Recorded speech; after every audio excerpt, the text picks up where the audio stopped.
আসসালামু আলাইকুম, আশা করি আপনারা সবাই ভালো আছেন। আজকের ভিডিওতে আমি ফেসবুক বিজনেস ম্যানেজার অ্যাকাউন্টের কিছু সেটিংস সম্পর্কে আলোচনা করব, যে সেটিংসগুলো আপনাদের অবশ্যই জানা উচিত বা জেনে রাখা ভালো যদি আপনি প্রফেশনাল মানের কাজ করতে চান। তো ভিডিওটি শুরু করব তার আগে যদি আপনি আমার চ্যানেলে নতুন হয়ে থাকেন তাহলে আমার চ্যানেলটি সাবস্ক্রাইব করতে ভুলবেন না, আর যদি অলরেডি সাবস্ক্রাইব করে থাকেন তাহলে আপনাকে অসংখ্য ধন্যবাদ। তো চলুন এখন আমরা মূল আলোচনা শুরু করি।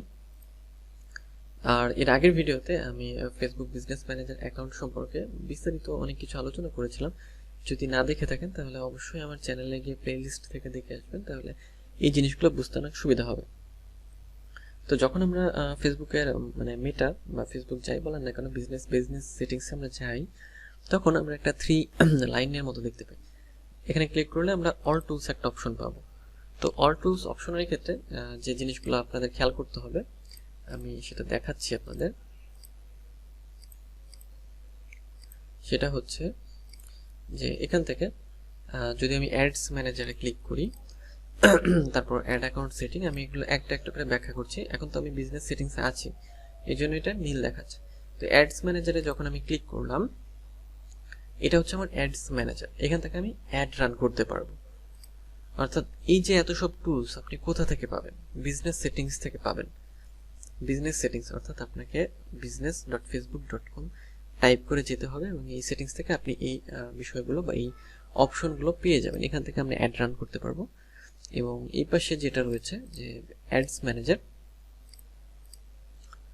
অ্যাড অ্যাকাউন্ট সেটিং, অর্থাৎ এখানে আমরা পেমেন্ট সেটিংটা এখান থেকে অ্যাড করতে পারবো। এই যে এই বিজনেস ম্যানেজারের পেমেন্ট সেটিং, এখানে ক্লিক করলে আমরা কিন্তু অন্য বিজনেস ম্যানেজারও আমরা এখানে সিলেক্ট করে নিতে পারি। যেমন আমি এটা সিলেক্ট, এই বিজনেস ম্যানেজারটা আমি হচ্ছে সেটিং করলাম বা সেট করলাম। তো এটা সেট করলে এটার পেমেন্ট আমি এখানে অ্যাড করতে পারবো।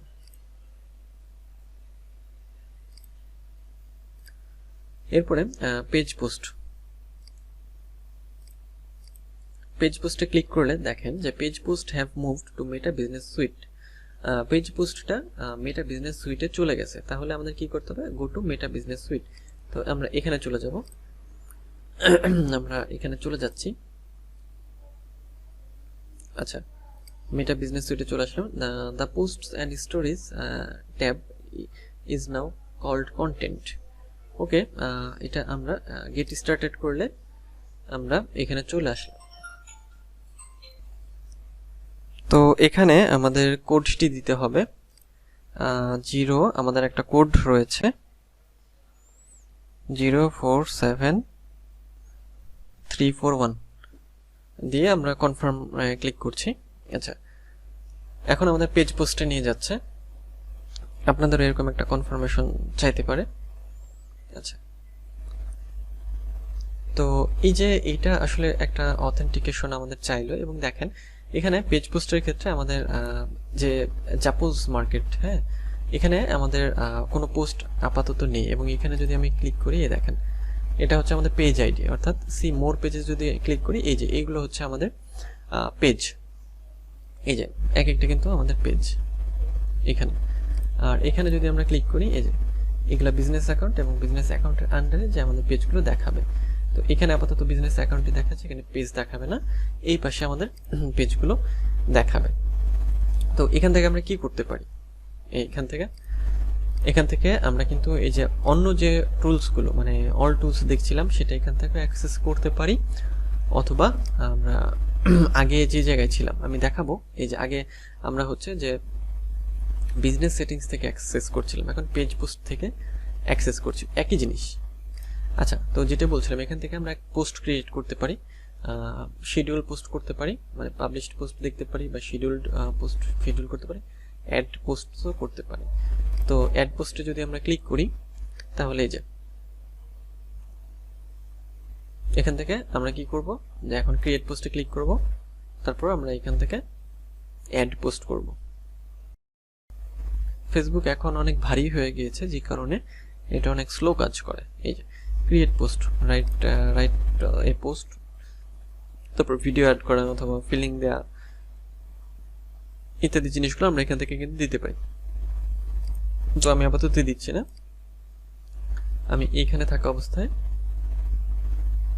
ক্রিয়েট পোস্টে ক্লিক করছি। ক্রিয়েট পোস্টে ক্লিক করার পর ওই একই রকম ভাবে আমরা এখান থেকে পোস্টগুলো কিন্তু দিতে পারি, মানে তৈরি করতে পারি। সহজ, খুবই সোজা, একই রকম। তো এখান থেকে আমরা যেটা করব সেটা হচ্ছে যে এটা কেটে দিচ্ছি। আচ্ছা, তারপর আমরা আবার 3 লাইনে চলে যাব। তো আমরা ছিলাম হচ্ছে যে পেজ পোস্টে, বিজনেস সেটিংস আমরা দেখেছি। এখন ইভেন্টস ম্যানেজারে আমরা ক্লিক করব বা ইভেন্টস ম্যানেজারটা অন করে নেব।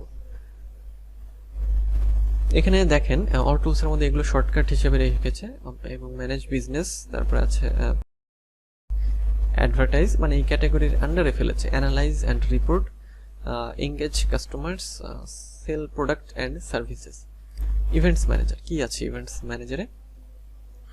Introducing features in events manager. আচ্ছা, with events manager you manage data connection, monitor customer activity, view alerts and more. তো এটা আমি একটা রেখে দিই সুবিধার্থে আপনাদের। এখানে আমি রাখছি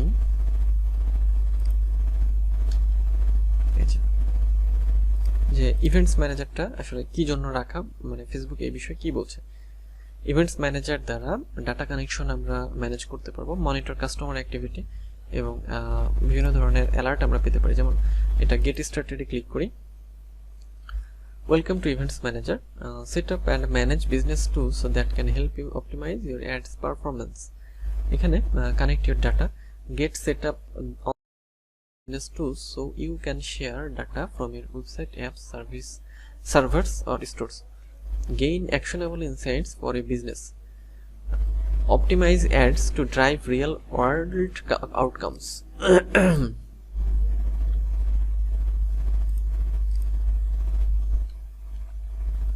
আচ্ছা, তো এখান থেকে আমরা কি করতে পারি, যেমন দেখেন কি বলছে তাহলে, যে ইভেন্টস ম্যানেজার আমাদের ডাটাকে কানেক্ট করবে, actionable insights for your business, measure the actions people take after interacting with your brand.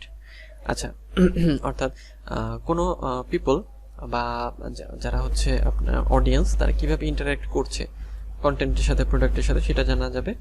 Optimise ads to drive real world outcomes, identify valuable customers and show ads to people most likely to convert. Events manager যেটা আছে সেটা হচ্ছে C how it works. আমি এখানে click করে আপনাদের দেখাচ্ছি যে এটা আসলে কিভাবে কাজ করে। আচ্ছা, এটা আপাতত কাজ করছে না, এই লেখাগুলোই মেবি বোঝাচ্ছে এখানে। তো আমাদের যেটা করতে হবে, এখান থেকে connect data source, overview data source, custom conversion, partner integration, এই জিনিসগুলো আমরা যেমন কানেক্টেড ডাটাতে যদি আমরা ক্লিক করি, এটা হচ্ছে ফেসবুক পিক্সেল সেটআপের কাজ। এটা আমি পরে দেখাবো, যেহেতু এটা একটু কঠিন, আমরা পরে দেখবো। এটা আমরা ওয়েব কানেক্ট করতে পারি, অ্যাপ, অফলাইন অথবা সিআরএম, এগুলো অ্যাড করতে পারি। তো আপাতত এটা থাক, আমরা পরের সেটিংটা আমরা হচ্ছে দেখি। এরপর অডিয়েন্সেস আমরা দেখব। আমরা প্রথমে শর্টকাটের যে টুলসগুলো আছে সেগুলো হচ্ছে দেখে নিচ্ছি। আচ্ছা, তো অডিয়েন্সের ক্ষেত্রে যেটা আছে, বা reach the people who matter to you. আচ্ছা, কি বলছে এখানে? Create and save audiences to reach the people who matter to your business. আচ্ছা, লার্ন মোর আমরা দেখব, লার্ন মোর, এবং আছে হচ্ছে custom audience, create a custom audience, lookalike audience, এবং হচ্ছে ক্রিয়েট এ সেভড অডিয়েন্স। তো এখন কাস্টম অডিয়েন্স এর ক্ষেত্রে কি বলা হচ্ছে?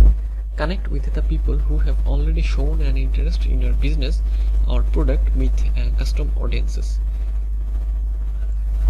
You can create an audience from your customer contacts, websites, traffic or mobile app.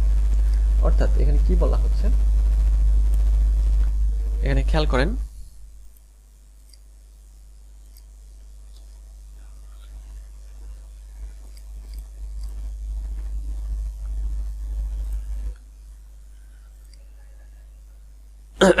এখানে যেটা বলছে সেটা হচ্ছে যে কাস্টম অডিয়েন্সের ক্ষেত্রে আমরা কি করতে পারি, যে যে কোনো ধরনের কন্ট্যাক্ট থেকে বা যে কোনো ধরনের ওয়েবসাইট থেকে, ওয়েবসাইট ট্রাফিক হতে পারে বা ওয়েবসাইটের ইমেলগুলো হতে পারে বা মোবাইল অ্যাপে আসা মানে অ্যাড্রেসগুলো থেকে বা কন্ট্যাক্ট থেকে আমরা কি করতে পারি যে কাস্টম অডিয়েন্স আমরা তৈরি করে নিতে পারি যারা আমাদের প্রোডাক্টের প্রতি ইন্টারেস্ট দেখিয়েছে। এখানে ক্লিক করলে আমরা কাস্টম অডিয়েন্স তৈরি করতে পারবো। এবং লুকে লাইক অডিয়েন্সের ক্ষেত্রে কি হয় যে লুকে লাইক অডিয়েন্সটা হলো যে rich new people who are similar to audiences you already care about. You can create a lookalike audience based on people who like your page, conversion pixel or any your existing custom audiences. অর্থাৎ যে lookalike অডিয়েন্সের ক্ষেত্রে যে যারা আপনার প্রোডাক্টে বা আপনার পোস্টে আগ্রহ দেখাচ্ছে, যারা আপনার উড বি অডিয়েন্স বা উড বি কাস্টমার হতে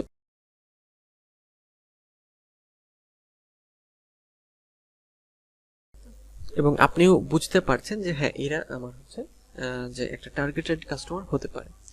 এটা হচ্ছে লুকালাইক অডিয়েন্সের ক্ষেত্রে, যেগুলো আমরা হচ্ছে কনভার্সন পিক্সেল হ্যাঁ অথবা এর মাধ্যমে আমরা পেতে পারি বা জানতে পারি। এখানে ক্লিক করলে আমরা লুকালাইক অডিয়েন্স তৈরি করতে পারবো। এবং সেভড অডিয়েন্সের ক্ষেত্রে যে save your commonly used targeting option for your easy reuse, choose your demographics, interests and behaviors, then save them to reuse in further ads. অর্থাৎ এটা হচ্ছে যে যদি কোনো নির্দিষ্ট এলাকাতে আমরা অ্যাড রান করাতে চাই সেক্ষেত্রে পিপলের বা অডিয়েন্সের আগ্রহের ভিত্তিতে, তাদের লোকেশনের ভিত্তিতে, ডেমোগ্রাফিকের ভিত্তিতে, তাদের আচরণের ভিত্তিতে আমরা হচ্ছে অ্যাডগুলো তৈরি করতে পারি। সেজন্য আমরা এক ধরনের অডিয়েন্স তৈরি করে রাখতে পারি, সেটার কথাই এখানে বলা হয়েছে। তো এটা ছিল হচ্ছে যে অডিয়েন্সের বিষয়টাও আমরা দেখে নিলাম। অডিয়েন্সের বিষয় তাহলে আমাদের মোটামুটি মানে আমরা বেশ আমাদের যতটুকু কাজ চলবে আমরা একটা ধারণা কিন্তু পেয়ে গেলাম। তো আজকের ভিডিও এই পর্যন্তই, দেখা হবে পরের ভিডিওতে। সে পর্যন্ত সবাই ভালো থাকবেন, সুস্থ থাকবেন।